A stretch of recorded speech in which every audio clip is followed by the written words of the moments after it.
सारंग गुरु digital classes में आप सभी प्यारे बच्चों का फिर से स्वागत है। मैं सुलेमान सर। बच्चों, आज बड़ा ही इंटरेस्टिंग टॉपिक है आप लोगों के लिए मैं लेकर आया हूँ।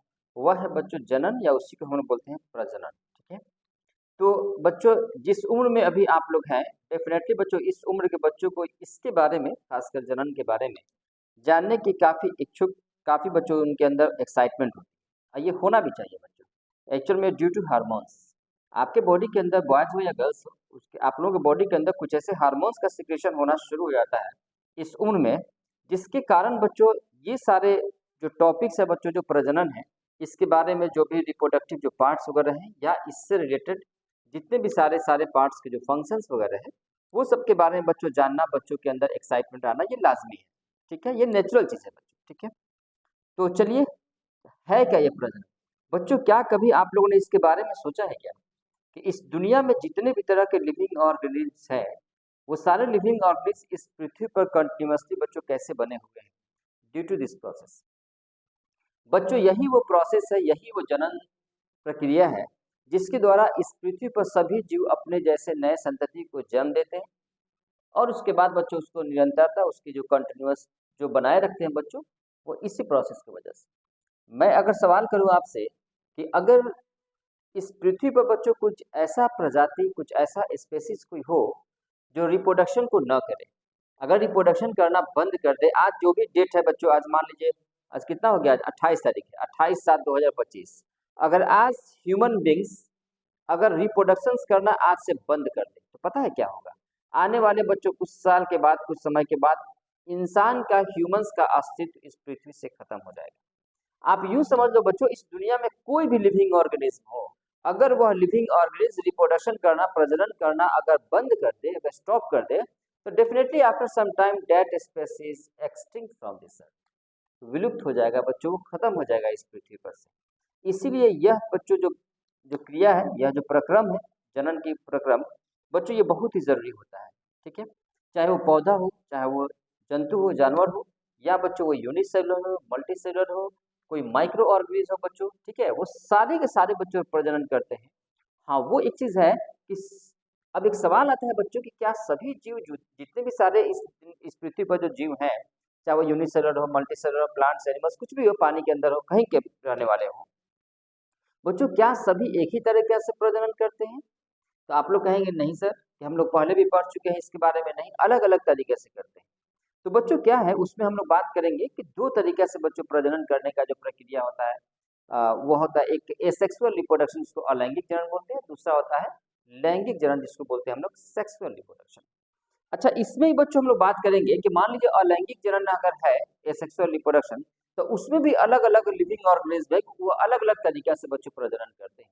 जैसे में कोई फ्यूजन के द्वारा करता है, कोई बडिंग के द्वारा करता है, कोई रीजनरेशन के द्वारा, fragmentation, spore formation, vegetative propagation. ठीक है, ये अलग अलग बच्चों तरीका है उसका करने का, जिसके अकॉर्डिंग हम लोग सबका एक पर्टिकुलर नाम दे दिया है बच्चों, उसके बारे में हम लोग डिस्कस करेंगे। फिर बाद में बच्चों हम लोग बात करेंगे इसमें लैंगिक जनन के बारे में, जो मेनली हम लोग मल्टी सेलुलर ऑर्गेनिज्म में बच्चों, चाहे वो प्लांट्स हो या एनिमल्स हो, उसमें हम लोग सेक्सुअल रिप्रोडक्शन के बारे में दो बच्चों सेक्शन आप लोगों को पढ़ना है। एक तरफ पढ़ना है आप लोगों को पुष्पीय पौधों में लैंगिक जनन, मतलब sexual reproduction in flowering plant, और दूसरा फिर हम लोग बात करेंगे ह्यूमन रिप्रोडक्शन, और फिर उसमें एक छोटा सा टॉपिक होगा रिप्रोडक्टिव हेल्थ, या और भी ह्यूमन रिप्रोडक्शन से रिलेटेड जितनी भी सारी बातें होंगी, वो सारी चीज़ों के बारे में बच्चों हम लोग डिस्कस करेंगे। ठीक है, तो चलिए हम लोग शुरुआत करते हैं बच्चों। क्या है ये प्रजनन? तो सबसे पहले अगर आप लोग बात करेंगे कि जनन है क्या, जनन क्या है, तो सिंपल बच्चों इसका डिफिनेशन आप लोग लिख सकते हैं। वैसे कि डिफिनेशन बच्चों अपने किताबों से लिख सकते, कहीं से भी लिख लीजिए। ठीक है, अगर जनन के बारे में बच्चों हम लोग बात करेंगे कि जनन जो होता है बच्चों, रिप्रोडक्शन क्या है, ये रिप्रोडक्शन, रिप्रोडक्शन क्या है, तो बहुत आसान भाषा में उसको लिखिएगा कि वह प्रक्रम जिसके द्वारा सभी जीव, या जिसकी मदद से सभी जीव अपने जैसा नए संतति को जन्म देते हैं, नए इंडिविजुअल को जन्म देते हैं, और अपने प्रजाति को कंटिन्यूअसली बच्चों इस पृथ्वी पर बनाए हुए रहते हैं। इसको इंग्लिश में अगर बोलेंगे कि reproduction is an important biological process with the help of all living organism produce new baby या न्यू इंडिविजुअल, न्यू, कुछ भी लिख सकते हैं, लाइक सेम, अपने ही जैसा बच्चों। ऐसा नहीं है कि मान लीजिए बच्चों हाथी है तो घोड़ा के बच्चा को जन्म देगा, कुत्ता है तो बिल्ली को जन्म देगा, बिल्ली है तो कुत्ता के बच्चा को जन्म देगा, ऐसा नहीं। स्पेसिस बच्चों सेम सेम स्पेसिस का अपने ही जैसा बच्चों नए संतति को जन्म देता है। इसके पीछे कारण क्या है मैं बताऊंगा, जब जेनेटिक्स अनुवांशिकी के बारे में हम बात करेंगे फिर मैं वहां पर डिस्कस करूंगा। तो आप लोग यहाँ पे इसके सिंपल डिफिनेशन बच्चों लिख सकते हैं आप लोग कि it is an important biology, it is an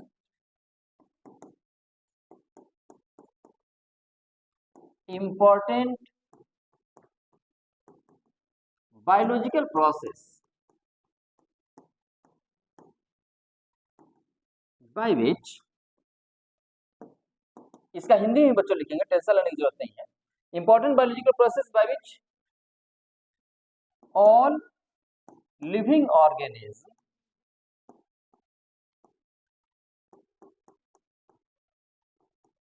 produce new individual, या हम लोग यहाँ पे न्यू ऑफस्प्रिंग लिख सकते हैं।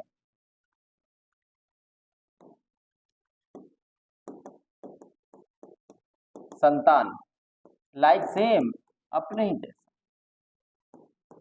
ठीक है, अगर आप लोग मान लीजिए बच्चों इसको हिंदी में लिखना चाहें तो क्या लिखेंगे,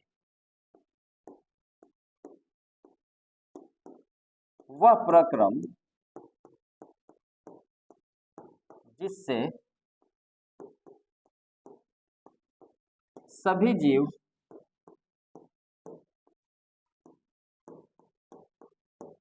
अपने जैसे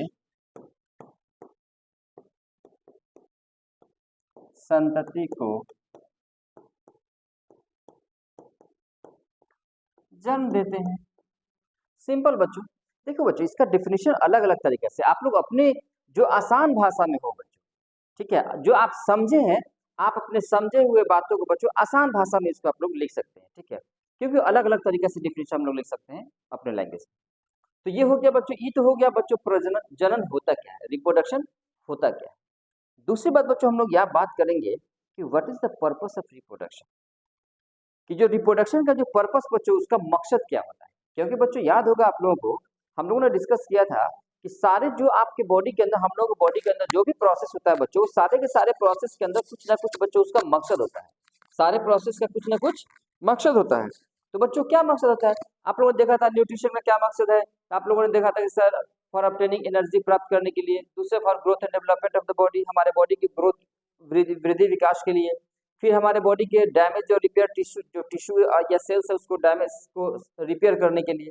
आप लोग रेस्पिरेशन के बारे में बच्चों बात किए थे, आप लोगों ने श्वसन के बारे में, क्या पर्पस था उसका, तो हमारे बॉडी के अंदर बच्चों ऑक्सीजन के यूज में एरोबिक रेस्पिरेशन के द्वारा एनर्जी बनाने के लिए। आप लोगों ने बच्चों ट्रांसपोर्टेशन के बारे में बताया था, बात किया था, उसका भी एक पर्पस था बच्चों कि आपके शरीर के अंदर जितने भी तरह के डिफरेंट जो एसेंशियल जो न्यूट्रिएंट्स हो गया, ऑक्सीजन हो गया, कार्बन डाइऑक्साइड हो गया, या नाइट्रोजनस जो वेस्ट सब्सटेंसेस हो गया बच्चों, यूरिया यूरिन वगैरह, ये सारे चीजों का बच्चों हमारे बॉडी के अंदर चारों तरफ ट्रांसपोर्टेशन करने का मकसद था बच्चों। ठीक है, ये इस तरीके से एक्सक्रीशन भी बच्चों मकसद था, सबका एक पर्पस होता है। ठीक ऐसे ही इसका भी एक पर्पस है। मैं सवाल करूंगा क्या पर्पस होता है, तो एक लाइन में बच्चों इसका आप लोग जवाब देंगे, to keep continuity of the different species on this earth. मतलब इस पृथ्वी पर अलग अलग जो प्रजाति है, अलग अलग जो बच्चों जीव है, अपने संतति को, अपने जनरेशंस को बच्चों, अपने प्रजाति को बच्चों कंटिन्यूअसली इस पृथ्वी पर बनाए रखने के लिए बच्चों वो रिप्रोडक्शन करते हैं। If any species does not perform this process, then definitely after some time that species extinct from this earth। क्या मतलब वह प्रजाति, वह जीव, कोई भी प्रजाति हो बच्चों, कोई भी स्पेसीज हो, यदि वह रिप्रोडक्शन नहीं करेगा, प्रजनन नहीं करेगा, तो आने वाले कुछ समय, कुछ सालों के बाद उस प्रजाति का इस पृथ्वी से बच्चों विलुप्त हो जाना। ओके, तो चलिए ये तो डिफिनेशन था सिंपल बच्चों। दूसरा हम लोग बात करेंगे इसमें, अगर मैं बात करूं आप लोगों से कि what is the purpose of reproduction, अगर हम लोग बात करेंगे पर्पस ऑफ रिप्रोडक्शन, अच्छा ये पर्पस क्या होता है, उसका मकसद क्या होता है, तो इसका जवाब बस एकदम आसान भाषा में बच्चों समझ लो इसको।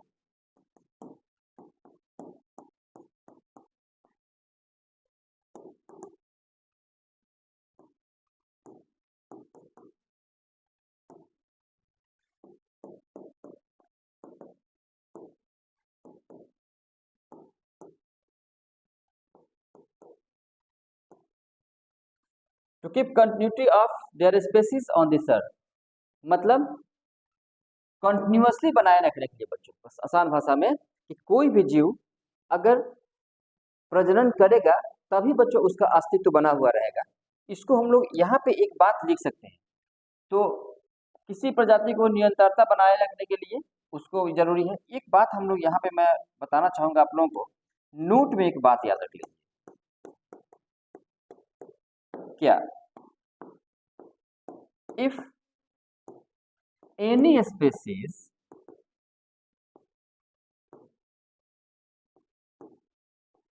does not perform this, if any species does not perform this process,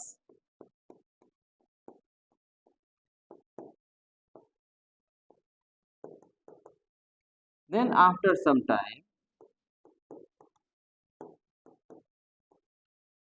that species extinct from this earth,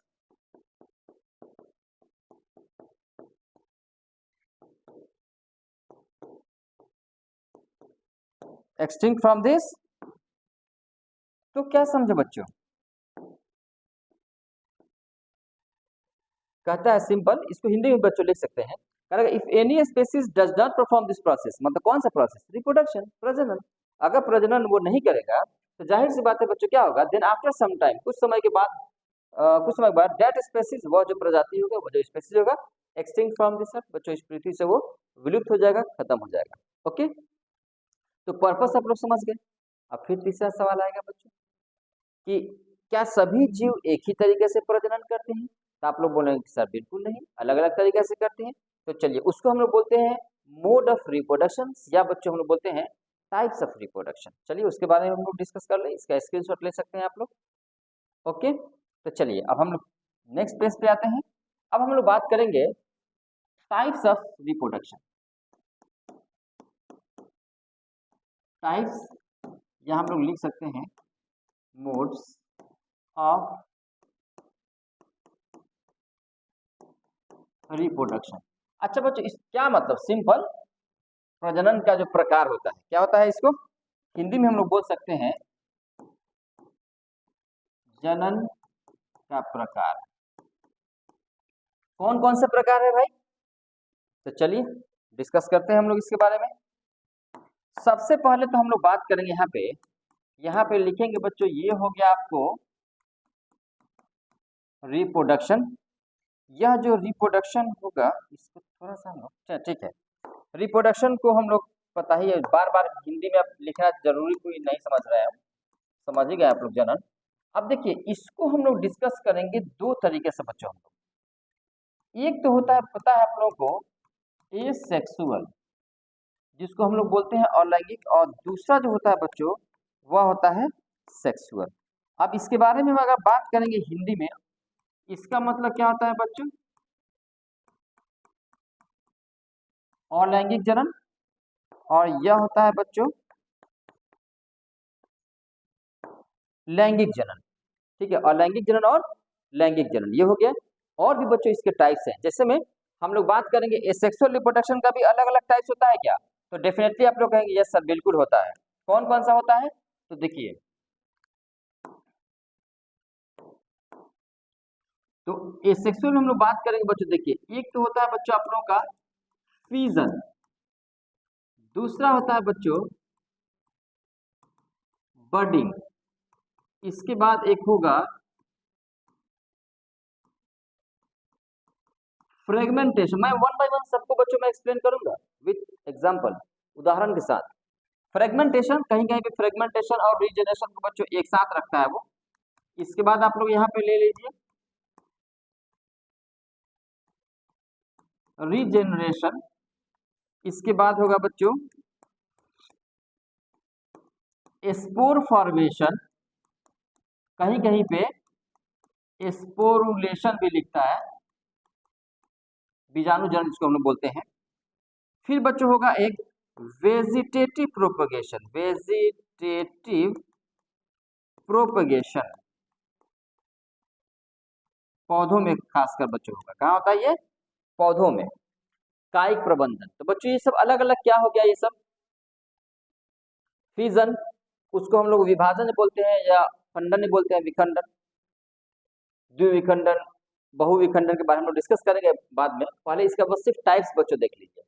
fission budding हो गया, फिजन हो गया बच्चों विभाजन, बडिंग मुकुलन, फ्रेगमेंटेशन बच्चों होता है अपविखंडन बोलते हैं उसको, रीजनरेशन जो पुनर्जनन होता है बच्चों, स्पोर फॉर्मेशन जिसको बीजाणु जनन के नाम से जानते हैं, वेजिटेटिव प्रोपेगेशन जिसको कायिक प्रबंधन के नाम से जानते हैं। अच्छा बच्चों ये जो कायिक प्रबंधन होता है ना, ये भी दो तरीका से होता है, ठीक है। कौन कौन सा? एक होगा बच्चों आर्टिफिशियल, एक होगा आर्टिफिशियल कृत्रिम, और दूसरा होता है बच्चों नेचुरल। क्या होता है? आर्टिफिशियल और नेचुरल। टेंशन लेने की बिल्कुल जरूरत नहीं, वन बाय वन मैं सबको डिस्कस करने वाला हूं बच्चों, ठीक है, इसलिए टेक इट इजी। अच्छा ये आर्टिफिशियल होता है ना बच्चों, इसमें भी आप लोग देखेंगे अलग अलग तरीके से। आर्टिफिशियल में एक पढ़ेंगे आप लोग कटिंग, मजा तो उस दिन आएगा जो मैं प्रैक्टिकली करके मैं सब दिखाऊंगा आप लोगों को लाइव। मैं यहाँ पे एक टेबल लगाऊंगा सामने, और टेबल लगाने के बाद बच्चों एवरीथिंग में कटिंग हो गया, लेयरिंग कैसे होता है, ग्राफ्टिंग कैसे होता है, ये सब लाइव में बताऊंगा आप लोगों को, ठीक है, करके। कटिंग हो गया बच्चों, लेयरिंग हो गया, ग्राफ्टिंग हो गया, एक और कहीं पे आप लोग देखे होंगे टिश्यू कल्चर। क्या बोलते हैं उसको? टिश्यू कल्चर, उत्तक प्रवर्धन, या बच्चों इसी को हम लोग कहीं कहीं पे नाम इसका दिया जाता है माइक्रो प्रोपगेशन, माइक्रो प्रोपेगेशन। ये भी आपके किताब में कहीं ना कहीं बच्चों दिया होगा। अच्छा एक चीज तो जगह नहीं बचा हम लोगों का नेचुरल में। देखो बच्चों नेचुरल में भी होता है, अब खैर मैं एक्सप्लेन करूंगा तो वहां मैं बता दूंगा, by leaf, by root, by stems, ठीक है। तो ये क्या था सिंपल बच्चों, अभी ये हम लोग डिस्कस कर रहे थे कि जनन का जो प्रकार होता है, मोड्स ऑफ रिप्रोडक्शन, ठीक है। अब मैं थोड़ा सा सबको मैं एक्सप्लेन कर दे रहा हूँ बच्चों, ठीक है। उसका डेफिनेशन आप लोग किताबों से भी लिख सकते हैं, वैसे मैं बोल भी दे रहा हूँ आप लोगों को डेफिनेशन क्या होगा उसका, ठीक है। तो चलिए मैं हम शुरुआत करते हैं हम लोग। एक जगह और मैं आप लोग बताऊंगा कि बच्चों जो अलैंगिक जनन और जो लैंगिक जनन होता है उस दोनों में डिफरेंस, दो तीन पॉइंट आप लोग याद कर लेंगे तो उतना काफी होगा। यहाँ तो आप लोग देखेंगे सबसे पहले एसेक्सुअल में इन्वॉल्वमेंट ऑफ सिंगल पेरेंट्स, मतलब इसमें क्या होता है कि एक ही जनक की जरूरत पड़ता है बच्चों, लेकिन इसमें क्या होता है involvement of two opposite sexes, two opposite parents, one male second will be female. इसमें मेल फीमेल दोनों की जरूरत पड़ता है बच्चों। इसमें क्या होता है कि एक ही सिंगल पेरेंट्स की जरूरत पड़ता है। दूसरी बात, इसमें जो बच्चों अलैंगिक प्रोसेस, अलैंगिक जनन के द्वारा जो भी संतान, जो भी बच्चे जन्म लेंगे, जो पैदा होते हैं बच्चों, वो सब एक दूसरे से एक समान होते हैं बच्चों, सिमिलर दिखाई देते हैं। लेकिन सेक्सुअल रिप्रोडक्शन में नहीं होगा बच्चों, इसमें विविधता होगा, इसमें वेरिएशन होगा बच्चों। क्यों वेरिएशन होगा मैं बताऊंगा आप लोगों को। जाहिर सी बात है बच्चों, क्योंकि सेक्सुअल रिप्रोडक्शन में दो गैमेट्स के आपस में मिलने से संतान बनता है ना। तो दो opposite gametes, one gametes comes from the parent father मतलब मेल, एंड सेकंड जो गैमेट्स होता है कम फ्रॉम द फीमेल। तो मेल और फीमेल दो अलग अलग इंडिविजुअल्स हैं, और दोनों का गैमेट्स आपस में, जिसको स्पर्म ओवम भी बोलते हैं बच्चों, मेल गैमेट्स और फीमेल गैमेट्स, तो अलग अलग इंडिविजुअल्स मिलेगा ना। तो उसके अंदर तो पढ़े होंगे आप लोग ना डीएनए के बारे में, डीऑक्सीराइबोन्यूक्लिक एसिड के बारे में, क्रोमोसोम्स के बारे में। तो अलग अलग जो डीएनए आता है बच्चों, उसकी वजह से बच्चों उसके अंदर वेरिएशन पैदा होता है, जो कि जेनेटिक्स में हम लोग पढ़ना है डीपली। तो ये दूसरा डिफरेंस बच्चों ये हो गया। तीसरा हम लोग बात करेंगे बच्चों, एक स्पेशल वर्ड आता है कोलोन से, एक वर्ड आएगा बिल्कुल एग्जैक्ट कॉपी बच्चों होता है। तो खैर वो डिफरेंस मैं लिख दूंगा, और लैंगिक और लैंगिक में 3 या 4 पॉइंट में डिफरेंस बच्चों खत्म हो जाएगा। तो ये हो गया आप लोगों का रिप्रोडक्शन का प्रकार, ये अलग अलग प्रकार से प्रजनन होता है बच्चों, रिप्रोडक्शन होता है। अब आगे जो बच्चों हम लोग डिस्कस करेंगे वन बाय वन, मैं सबको मैं एक्सप्लेन कर दे रहा हूँ आप लोगों को, ठीक है। चलिए तो आते हैं हम लोग नेक्स्ट पेज पे। तो देखिए बहुत आसान भाषा है बच्चों, समझिए। पहला क्या था बच्चों, अब हम लोग डिस्कस करेंगे यहाँ से फिजन को, फिर हम लोग बडिंग के बारे में बात करेंगे, fragmentation, DJ one by one, और सबका एग्जांपल। क्यों? क्योंकि बच्चों ऑब्जेक्टिव क्वेश्चन में जो वस्तुनिष्ठ प्रश्न जो आता है ना, उसमें यहाँ से बच्चों कितने सारे क्वेश्चन आते हैं मोड्स ऑफ रिप्रोडक्शन से, ठीक है। टाइप्स ऑफ रिप्रोडक्शन से बहुत सारे ऑब्जेक्टिव क्वेश्चन आते हैं, पूछ देगा कि एमीबा के अंदर कौन सा प्रजनन कौन सा प्रजनन होता है, यीस्ट के अंदर कौन सा होता है, हाइड्रा के अंदर कौन सा होता है, प्लानेरिया के अंदर कौन सा होता है, स्पाइरोगाइरा के अंदर कौन सा होता है बच्चों, ठीक है। इसका ब्रायोफाइलम एक प्लांट्स का जो लीफ होता है उसके अंदर कैसे किस तरीके से होता है। तो बहुत सारे बच्चों अलग अलग ऑर्गेनिज्म में बहुत सारे अलग अलग जो प्रोसेस है उसका कभी एग्जाम्पल पूछता है और बच्चों कभी कभी उस प्रोसेस के बारे में पूछता है। 1 मार्क्स को 1 मार्क में बच्चों, ठीक है। तो चलिए अब हम लोग आते हैं फ्यूजन के बारे में। पहला क्या था, तो हम लोग आते हैं यहाँ पे बच्चों, फर्स्ट क्या था, फर्स्ट वाज फ्यूजन।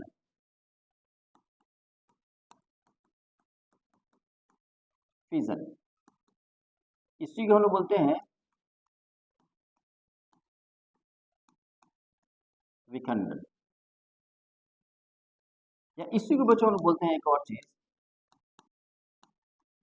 विभाजन भी बोलते हैं।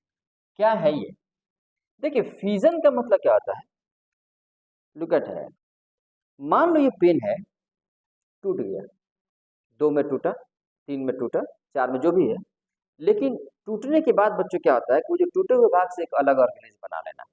तो जनरली बच्चों देखिए क्या हम लोग बोलते हैं कि fusion is the types of asexual reproduction in which organism या सिंगल ऑर्गेनिज्म डिवाइडेड इनटू 2 और मोर, डिवाइडेड इनटू या स्प्लिट, स्प्लिट का मतलब होता है टूटना, 2 या 2 से ज्यादा में अगर वो टूट जाए और प्रत्येक टूटे हुए भाग से बच्चों अलग अलग ऑर्गेनिज्म अपना इंडिविजुअल बना ले।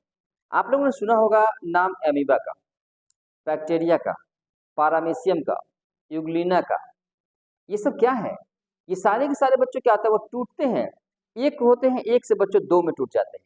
तो अगर कोई ऐसा ऑर्गेनिज्म है, कोई ऐसा जीव है बच्चों कि अगर 2 में टूटता है, सिर्फ और सिर्फ 2 में टूटता है, तो 2 में टूटने वाले को हम लोग बोलते हैं द्विविखंडन। हाँ, कोई ऐसा जीव है बच्चों जो मल्टीपल बहुत सारे में अगर टूटता है बच्चों और सबसे अलग अलग ऑर्गेनिज्म बनाता है, तो सिंपल उसको बोलेंगे बहुविखंडन बच्चों, जिसको बोलते हैं हम लोग मल्टीपल फ्यूजन, ठीक है। तो अब जो फ्यूजन, ये तो आप लोग समझ गए कि फ्यूजन क्या होता है बच्चों। तो fusion is the types of asexual reproduction in which the organism, कोई भी ऑर्गेनिज्म बच्चों हो सकता है वो, जनरली यूनिसेलुलर में आता है बच्चों, कि ऑर्गेनिज्म डिवाइडेड इनटू या split into two two parts या two individuals in each grow into a separate individual, हम लोग लिख सकते हैं।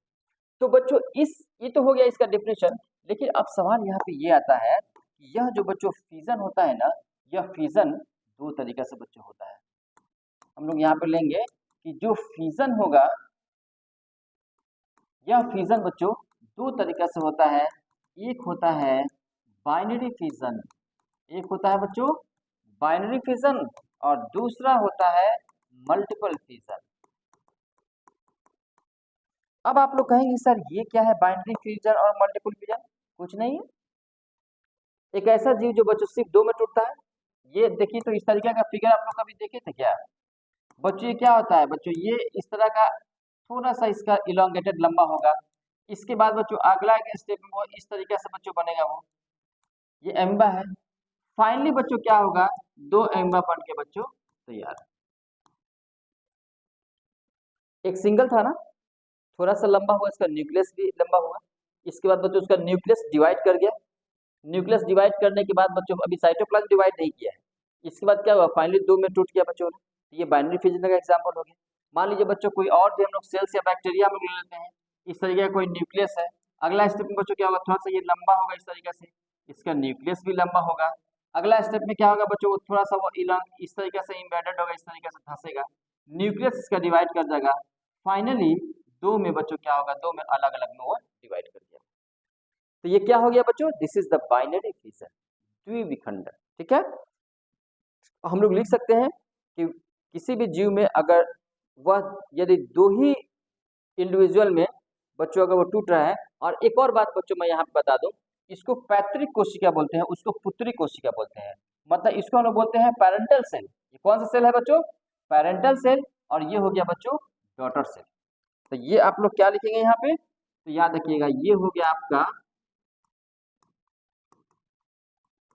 डॉटर सेल भी हम लोग लिख सकते हैं, ठीक है, और ये हम लोग पेरेंटल सेल को लिख सकते हैं हम लोग, ठीक है। अब यहाँ पे बात करेंगे हम लोग एग्जाम्पल के बारे में, यस। तो चलिए एग्जाम्पल लिखिए यहाँ पे,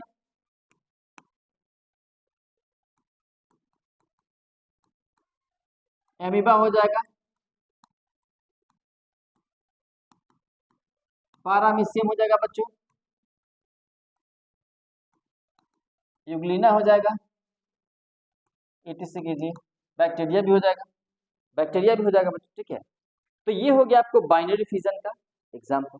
लेकिन बच्चों एक बात बताओ, अब होता है मल्टीपल फिजन, मतलब एक ऐसा जीव जो बहुतों में टूटे। आप लोगों ने बच्चों एक एग्जाम्पल सुना होगा, उसका नाम होता है प्लाज्मोडियम।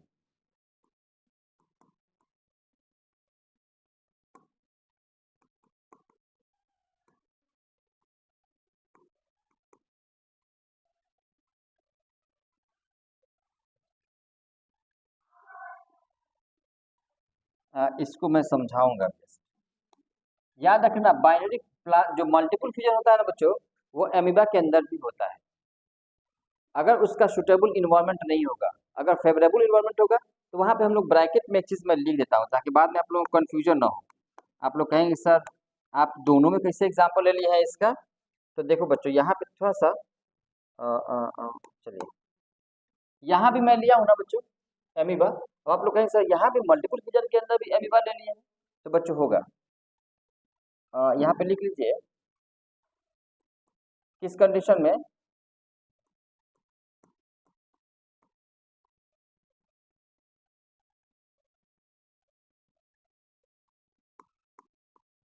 Unfavourable condition. कैसे बच्चों, एक सुने होंगे आप लोग प्लाज्मोडियम क्या होता है। किताब में आप लोग का एक फिगर बच्चों इस तरीके से दिया होगा, इस तरीके से, और इसके अंदर बहुत सारा बच्चों इस तरीके से ये फिगर दिया होगा ये, ठीक है।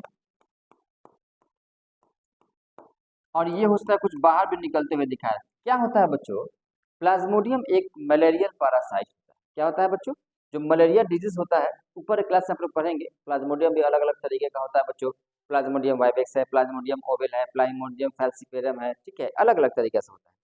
ये प्लाज्मोडियम जब फीमेल एनोफिस मॉस्किटो जब बाइट करता है ना बच्चों, हम लोग को जब काटता है, हमारे बॉडी में कहीं भी काटे उससे मतलब नहीं है, वह हमारे ब्लड के माध्यम से वो प्लाज्मोडियम जो कि इंट्रोड्यूस करता है बच्चों मच्छर के बॉडी से, वह हमारे लीवर में जाता है।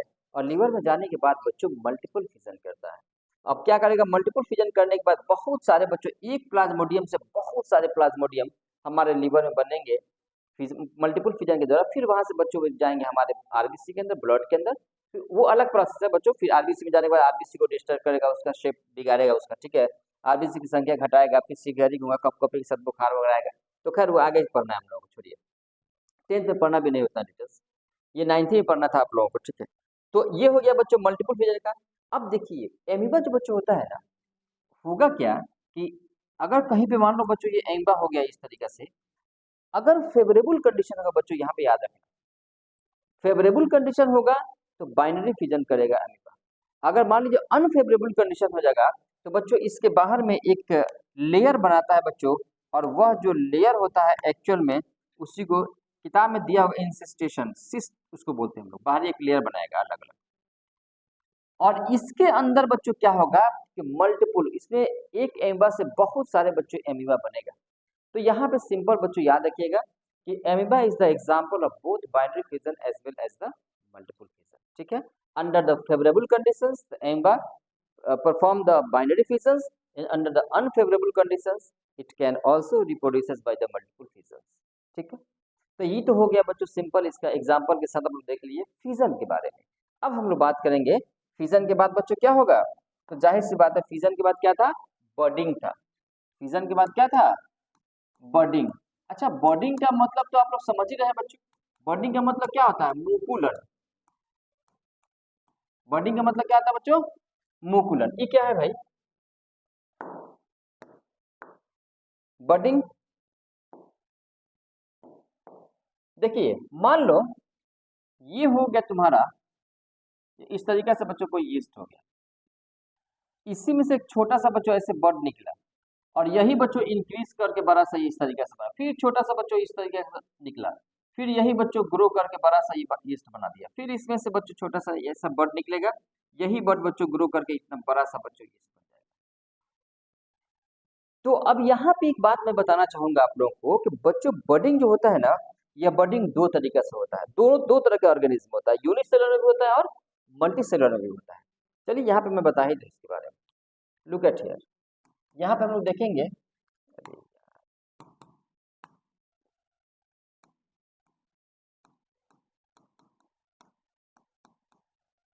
इन यूनिसेलुलर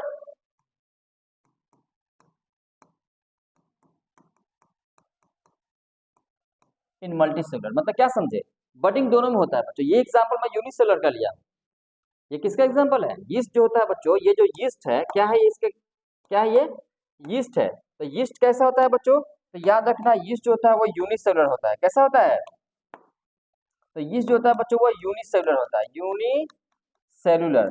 तो हम लोग यहाँ पे लिख सकते हैं यूनिसेलुलर का एग्जांपल में क्या लिख सकते हैं बच्चों, तो यीस्ट ले लेंगे। लेकिन मल्टीसेलुलर में बच्चों किसका एग्जांपल लेंगे, अच्छा ये है क्या, हम लोग बोल सकते हैं कि budding is the process of या budding is the kinds of asexual reproduction in which a small bud या small outgrowth arises from the parental cells. मतलब ये कोई पैरेंटल सेल्स है बच्चों, मान लो ये हो गया आपका पैरेंटल सेल्स, इसमें से बच्चों क्या होगा, छोटा सा आउटग्रोथ ये निकला, और यही बच्चों क्या होगा, सेपरेट होकर अलग होकर इंडिविजुअल बच्चों को ग्रो किया हुआ, ठीक है। तो इसको हम लोग बोलेंगे क्या, मुकुलन। लेकिन ये यूनिसेलुलर का एग्जांपल। लेकिन बच्चों एक बात आप लोगों ने सुना होगा, हाइड्रा। तो बच्चों इस तरीके का क्या होता है कि मान लो ये बच्चों ये हाइड्रा हो गया, इस तरीके से सपोज करो ये हाइड्रा हो गया, ये टेंटिकल्स हो गया इसका। अब ये हाइड्रा के में क्या होगा, एक नया कलर का बच्चों इसमें से अलग से बच्चों क्या होगा, यहाँ पे एक इस तरीके का बच्चों यहाँ पे इस तरीके का निकलेगा, मतलब ये इसका आउटग्रोथ हो गया। अब यही क्या होगा बच्चों, जो हाइड्रा था, हालांकि ये मल्टीसेलुलर है, किसका एग्जांपल है बच्चों, मल्टीसेलुलर, इसके अंदर मुकुलन होता है। अच्छा होता तो इसके अंदर रीजनरेशन भी होता है, लेकिन जब जरूरत पड़ेगा तो वहां मैं बताऊंगा। तो बच्चों देखिए ये कैसा होता है, तो याद रखना ये मल्टी सेलुलर होता है। हाइड्रा क्या है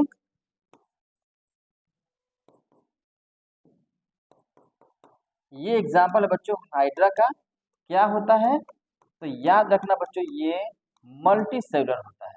तो इसका हम लोग एग्जाम्पल लिख सकते हैं हाइड्रा, ठीक है। अब यहाँ पे बच्चों एक बात और आप लोग के ऑब्जेक्टिव क्वेश्चन के लिए, बच्चों बडिंग जो होता है ना वो दो तरीका से, एक होता है एक्सोजीनियसली, एक होता है इंडोजीनियसली। मतलब बडिंग बॉडी के अंदर भी होता है और बॉडी से बाहर भी होता है बच्चों, दोनों तरीके से। तो उसको एक्सटर्नल बडिंग बोलते हैं और एक होता है बच्चों इंटरनल बडिंग। तो यहाँ पे एक चीज मैं और बता दूं कि बडिंग जो बच्चों होगा वो दो तरीका से, एक होता है एक्सोजीनियसली, या इसी का बच्चों दूसरा हम लोग नाम बोलते हैं एक्सटर्नल बडिंग, एक्सटर्नल बडिंग। और दूसरा होता है बच्चों इंडोजीनियस, इसी को बोलते हैं बच्चों इंटरनल बडिंग,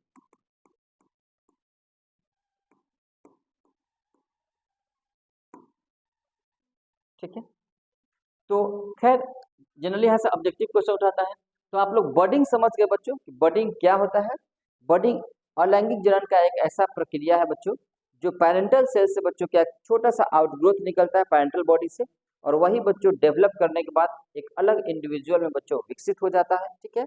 हम लोग बोलते हैं कि budding is the types of asexual reproduction in which the small bud small outgrowth arises from the parental body and that detaches या separated from the parental body and grow into a separate individual, ठीक है। तो इसको बच्चों definition आप लोग हिंदी में किताबों से अपना लिख लीजिएगा, मेन चीज मैं समझा दिया आप लोगों को। दो बातें और याद रखना है बच्चों कि budding occurs in unicellular as well as the multicellular. In unicellular example will be the yeast and in the case of multicellular example will be the hydra होगा, ठीक है। तो ये बातें हो गई, चलिए फ्यूजन हो गया, बडिंग हो गया। अब इसके बाद मुझे लगता है बच्चों कि वीडियो थोड़ा सा ज़्यादा लंबा हो जाएगा, इसीलिए बच्चों मैं यहीं पे स्टॉप करता हूँ। एक छोटा सा वीडियो मैं 10-15 मिनट का वीडियो मैं या 20 मिनट का आई थिंक हो जाएगा, 20-25 मिनट का मैं दूसरा एक और वीडियो बनाऊंगा। उसमें बच्चों हम लोग बात करेंगे किस किस के बारे में, तो उसके बारे में हम बात करेंगे बच्चों fragmentation, regeneration, spore formation, vegetative propagation है बच्चों, उसमें थोड़ा सा लंबा होगा, उसमें कटिंग है, लेयरिंग है, ग्राफ्टिंग है, ठीक है। तो सबके बारे में हम लोग डिस्कस करेंगे। मजा आप लोगों बच्चों सेकेंड या थर्ड वीडियो में ज्यादा आएगा, क्योंकि प्रैक्टिकली बच्चों मैं आप लोगों को कटिंग करके मैं दिखाऊंगा, ठीक है। गुलाब का जो गुलाब का पौधा होता है उसकी स्टेम को लाकर मैं किस तरीके से हम लोग कटिंग करते हैं, किस तरीके से हम लोग लेयरिंग करते हैं, किस तरीके से हम लोग ग्राफ्टिंग करते हैं, ये सब के बारे में हम लोग डिस्कस करेंगे, ठीक है। तो चलिए थोड़ा सा हम लोग बैक पेज पे आते हैं बच्चों, यही था ना दिस वन। तो हम लोग दो के बारे में हो गया बच्चों, फ्यूजन के बारे में हो गया, बडिंग के बारे में हो गया। बाकी जो बच गया बच्चों फ्रेगमेंटेशन, रीजनरेशन, इस सब के बारे में हम लोग नेक्स्ट वीडियो में बात करेंगे। आज के लिए बच्चों इतना ही रहा। हाँ, आप लोग बच्चों बिल्कुल नहीं घबराएंगे कि सर आप इंग्लिश में ज़्यादा लिख रहे हैं। बच्चों इंग्लिश और हिंदी दोनों आपको किताबों में दिया होगा बिल्कुल। और इसलिए कि देखिए बाइलिंगुअल मैं इसलिए पढ़ा रहा हूँ ताकि सब तरह के बच्चे इसका फ़ायदा उठा सकें। मैं प्योर हिंदी में पढ़ाऊँगा तो फिर जो बच्चे अगर ऐसे भी होंगे जो सीबीएसई से पढ़ाई किए होंगे बच्चों 6ठा 7वां 8वां तक, ठीक है? और फिर बाद में ऐसे ही बच्चे होते हैं जो इंग्लिश मीडियम में ज़्यादा उनके लिए आसान रहता है। तो इसीलिए बाइलिंगुअल में दोनों तरह के बच्चों में लैंग्वेज में हिंदी में भी और इंग्लिश का भी मैं इस्तेमाल कर रहा हूँ, ठीक है? तो मैं उम्मीद करता हूँ आप लोगों को समझ में आया होगा। और कुछ अगर कोई डाउट्स वगैरह हो तो डेफिनिटली बच्चों you may comments, no problem. आप लोग कमेंट करें उसको, ठीक है? उसको रिप्लाई दिया जाएगा उसमें। आज के लिए बच्चों इतना ही रहा। चलिए okay, all the best, have a nice day.